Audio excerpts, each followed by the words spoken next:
Pak Imam Mustaqim sudah siap, Pak? Imamul Takin. Imam Mustaqim. Oke, maaf saya salah Ya. sebutkan namanya. Oke, siap, Pak? Maafkan Pak Imam. Siap, insya Allah siap. Oke, kita mulai Pak Imam ya. Silakan baca ayat yang Ya. Pak Imam ingin bacakan. Silakan. Assalamualaikum warahmatullahi wabarakatuh. Ibu Waalaikumsalam dosen, warahmatullahi wabarakatuh. puji kasih. Saya akan membacakan surah Al-Imran ayat ke-31 sampai selesai. A'udzu billahi minasy syaithanir rajim. Bismillahirrahmanirrahim. Qul in kuntum tuhibbunallaha fattabi'uni yuhibbukumullah wa yaghfir lakum dzunubakum wallahu ghafurur rahim. Qul ati'ullaha war rasul fa in tawallaw fa innallaha la yuhibbul kafirin. Innallaha astafa Adama wa Nuha wa ala Ibrahim wa ala Imran alal alamin. Dzurriyyatan ba'duha mim ba'd. Wallahu sami'un alim.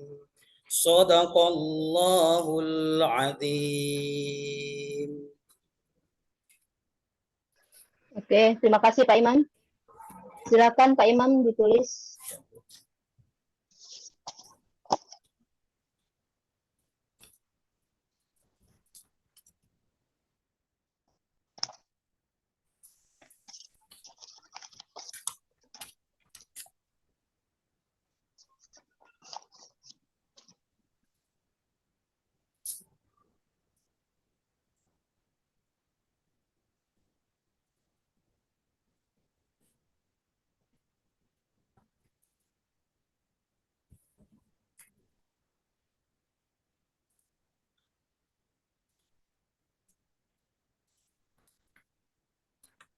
Sudah, Bu? Ya, silakan. Saya menulis Alam tara kaifa fa'ala rabbuka bi ashabil fil. Surah Al-Fil. Pak Imam, ya. Kita lanjut Pak Imam, siap? Insya Allah siap. Oke, Pak Imam. Pertanyaan saya. Bagaimana cara Bapak mengatasi kesenjangan antara kurikulum yang ditetapkan dan kebutuhan belajar individu siswa? Baik, saya akan menjawab pertanyaan Ibu. Untuk mengatasi kesenjangan antara kurikulum dan ditetapkan dan kebutuhan belajar individu siswa, memerlukan pendekatan yang fleksibel dan responsif, yaitu yang pertama, yaitu diagnosa kebutuhan belajar siswa. Contohnya, guru dapat menggunakan tes diagnostik, wawancara, atau observasi untuk memahami di mana posisi siswa dalam hal penguasaan materi. Informasi ini membantu guru menyesuaikan pendekatan pengajaran sesuai dengan kebutuhan individu. Yang selanjutnya, kedua, diferensi pembelajaran, yaitu contohnya siswa yang cepat memahami konsep dapat diberikan tugas yang lebih kompleks atau proyek yang menantang, sementara siswa yang butuh lebih banyak waktu bisa diberikan materi pengayaan dan atau bantuan tambahan. Selanjutnya, yang ketiga, pembelajaran berbasis proyek atau PBL, mau saya Ibu, yaitu contohnya misalnya dalam pelajaran siswa dapat memilih proyek penelitian yang sesuai dengan minat mereka. Seperti kalau kami kemarin ngambil tentang zakat, jadi siswa itu meneliti tentang mustahik zakat, orang yang mendapat zakat dan pembagiannya tentang zakat fitrah. dan pembagian tentang zakat mal. Selanjutnya keempat, pembelajaran individuasi, yaitu guru bisa membantu rencana pembelajaran bagi siswa yang memiliki kualitas belajar dengan memberi sumber daya tambahan, sesi bimbingan, atau menggunakan teknologi yang baik. Teknologi membantu sebaliknya siswa untuk sangat berbakat, rencana belajar dapat mencakup materi yang lebih maju untuk kesempatan untuk perdalam pengetahuan melalui pembelajaran mandiri atau program akselerasi, Bu. Cukup, Bu. Terima kasih, Pak Imam. Kita lanjut dengan pertanyaan selanjutnya. Pak Imam, bagaimana jelaskan strategi Bapak dalam mengembangkan asesmen yang valid dan reliable untuk mengukur pencapaian kompetensi siswa? Ya. Baik, Ibu. Yang pertama, saya mengambil asesmen itu. Yang pertama, menentukan tujuan asesmen dengan jelas. Yang contohnya, jika tujuan pembelajaran adalah mengukur kemampuan siswa dalam menerapkan konsep dalam situasi kehidupan nyata, maka penilaian harus dirancang untuk mengukur penerapan bukan sekadar hafalan konsep.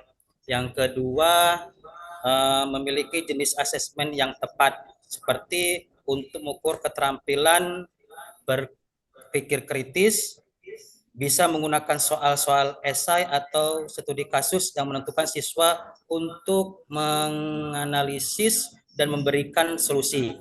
Yang selanjutnya, membangun kisi-kisi asesmen, kemudian menulis soal yang valid, kemudian melakukan uji coba dan analisis butir soal. Selanjutnya, memastikan konsistensi asesmen menggunakan penilaian akutentik, kemudian menyiapkan rubrik penilaian yang jelas. Selanjutnya, menggunakan penilaian formatif dan susmatif. Jadi dengan menerapkan strategi ini, saya dapat mengembangkan asesmen yang valid dan reliable, sehingga hasilnya benar-benar mencerminkan pencapaian kompetensi siswa secara akurat dan dapat dipercaya. Itu, Bu. Terima kasih. Oke, terima kasih Pak Imam atas jawabannya. Terima kasih, Bu. Sama-sama, Bu. Oke, untuk Pak Imam kita akhiri dengan Assalamualaikum warahmatullahi wabarakatuh. Waalaikumsalam warahmatullahi wabarakatuh. Langsung saja pertanyaannya. Bagaimana Anda menangani siswa dengan kebutuhan khusus dalam setting kelas reguler? Silakan Bapak. Baik, Assalamualaikum warahmatullahi wabarakatuh.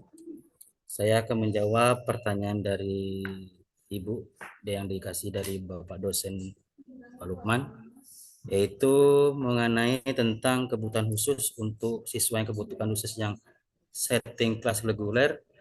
Yaitu yang pertama, memahami kebutuhan individu.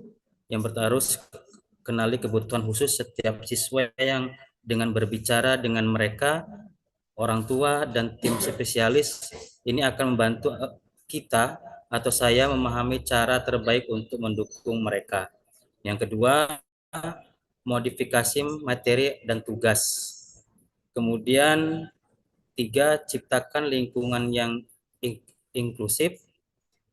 Keempat, menggunakan strategi pengajaran yang beragam.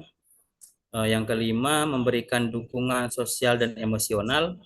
Yang keenam, yang selanjutnya itu melibatkan tim pendukung. Ketujuh, evaluasi dan yang sesuai, yang disesuaikannya. Yang selanjutnya terakhir, latih kesadaran dan empati di kelas, bagaimana ajaran lain tentang keberagaman dan kepentingan inklusi ini dapat membantu menciptakan lingkungan yang lebih memahami dan mendukung. Dengan pendekatan yang penuh perhatian ini dan terencana, saya dapat membantu siswa dengan membutuhkan yang kebutuhan khusus merasa lebih nyaman dan berhasil dalam lingkungan kelas reguler. Terima kasih, Bu. Itu yang bisa jawab. Oke, terima kasih Pak Imam. Selanjutnya, Tolong jelaskan pendekatan yang Anda gunakan untuk memotivasi siswa yang menunjukkan minat rendah terhadap mata pelajaran Anda. Silakan Pak Baik, Imam. saya menjelaskan terkait sesuai dengan pelajaran saya yang saya ajarkan adalah pendidikan agama Islam, yaitu yang pertama saya menghubungkan materi dengan kehidupan sehari-hari, yaitu untuk menjelaskan bagaimana prinsip-prinsip Islam yang relevan dengan kehidupan sehari-hari, yaitu contohnya saya bisa membahas bagaimana nilai-nilai seperti kejujuran, empati, dan kerja keras dan diajarkan dalam Islam dapat diterapkan dalam situasi kehidupan sehari-hari. Yang kedua, menggunakan pendekatan kreatif. Metode ini pengajaran yang lebih interaktif ini dan kreatif seperti permainan, diskusi, kelompok, atau proyek berbasis multimedia, yaitu dengan video pendek tentang nilai-nilai Islam yang melakukan debat tentang topik-topik moral.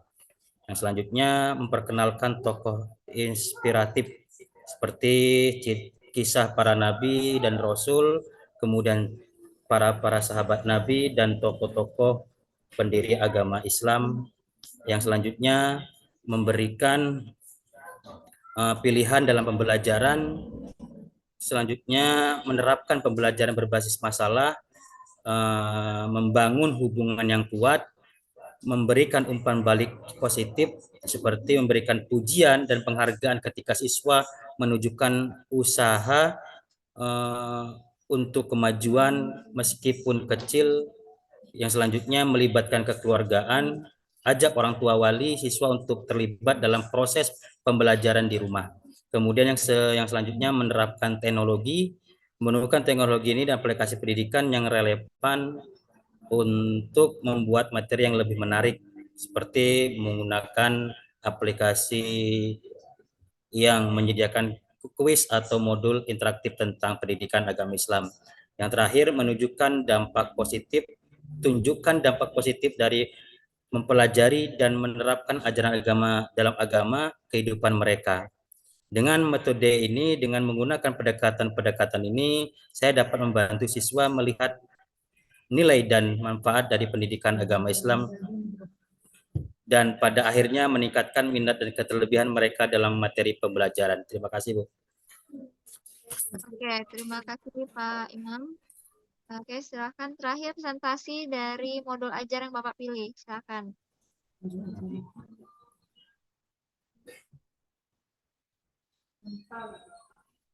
Baik, saya akan menjelaskan modul ajar yang saya pakai, yaitu modul ajar fase C, yaitu kelas 5, yaitu hidup lapang dengan berbagi. Saya ambil tentang budi pekerti agama Islam, hidup lapang dengan berbagi, yaitu zakat.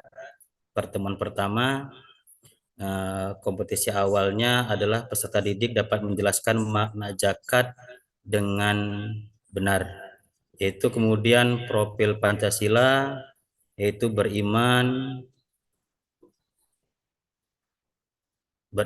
bertakwa kepada Tuhan Yang Maha Esa, berkemitraan global, mandiri, bergotong royong, benar kritis, kreatif.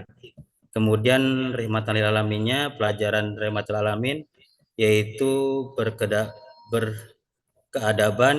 keteladanan, kewarganegaraan, dan kebangsaan. Kemudian mengambil jalan tengah, berimbang, lurus dan tegas, kesetaraan, musyawarah, toleransi, dan dinamis dan inovatif. Kemudian sarana dan prasarana dalam modul saya yaitu buku teks pendidikan agama Islam, laptop, proyektor, papan tulis, video, dan lain-lain sebagainya. Kemudian video tentang zakat, LKPD, dan sumber-sumber yang relevan. Target peserta didik dapat diharapkan dalam menjelaskan makna zakat dengan benar. Kemudian peserta didik diharapkan dapat memaknai zakat dengan benar. Kemudian metode pembelajarannya saya ambil yaitu PBL, Bu. Kemudian tujuan pembelajarannya, yang pertama peserta didik dapat menjelaskan makna zakat dengan benar. Selanjutnya peserta didik dapat menunjukkan perilaku dermawan sebagai bukti pengimplementasikan zakat fitrah dengan benar. Peserta didik dapat menjelaskan ketentuan-ketentuan zakat fitrah dengan benar. Kemudian ketercapaian tujuan pembelajaran, saya ambil yang pertama, peserta didik dapat menjelaskan makna zakat dengan benar, peserta didik dapat menyebutkan pembagian zakat, peserta didik dapat menyebutkan mustahik zakat dan penjelasannya. Yang keempat, peserta didik dapat menjelaskan tata cara menunaikan zakat fitrah. Selanjutnya, pemahaman bermakna ini dari menurut saya meningkatkan kemampuan siswa tentang zakat, dapat membuat paparan tentang zakat sehingga tertanam sikap suka saling membantu serta meyakini sikap berdermawan dan saling membantu sebagai cerminan dari iman. Kemudian langkah-langkah awalnya itu langkah-langkah persiapan, guru menyiapkan media ajar. Kemudian yang kedua, meningkatkan peserta didik untuk mempersiapkan buku teks, alat, dan bahan dibutuhkan. Kemudian kegiatan pembuka. Yang pertama, peserta didik disapa dengan melakukan pemeriksaan kehadiran bersama dengan guru. Kemudian guru mengkondisi peserta didik siap mengikuti pembelajaran. Guru menyampaikan tujuan pembelajaran dan langkah-langkah kegiatan yang akan berlangsung dalam pembelajaran. Kemudian guru memandu kegiatan awal pembelajaran dengan tadarus atau membaca Al-Quran atau berdoa. Guru dapat melakukan kegiatan asosiasi dengan menghubungkan fakta orang dermawan, fakta orang yang membutuhkan perhatian dalam bidang kesejahteraan hidup di sekitar lingkungan sekolah, keluarga, dan masyarakat. Selanjutnya, kegiatan inti, guru mengantarkan pembelajaran diawali dengan mengamati gambar yang terkait dengan contohnya tentang poster zakat. Yang selanjutnya, guru mengembangkan stimulus pembelajaran dengan mengevaluasikan siswa berdasarkan kebutuhan dan wawasan lingkungan. Siswa melanjutkan untuk mengamati gambar. Guru menjelaskan tentang materi zakat menggunakan PowerPoint. Kemudian kesimpulan, guru memberikan informasi mengenai kegiatan pembelajaran pada pertemuan selanjutnya. Kemudian refleksi peserta didik, guru memberikan umpan balik setelah selesai pembelajaran, diharapkan bisa memberikan masukan dan perbaikan pembelajaran di masa datang yang akan datang. Guru dapat menyampaikan pertanyaan seperti bagaimana pelajaran hari ini, apa yang kalian lakukan setelah mengikuti pelajaran hari ini. Terima kasih, Bu. Itu yang saya bisa paparkan tentang modul ajar saya. Oke, terima kasih Pak Imam.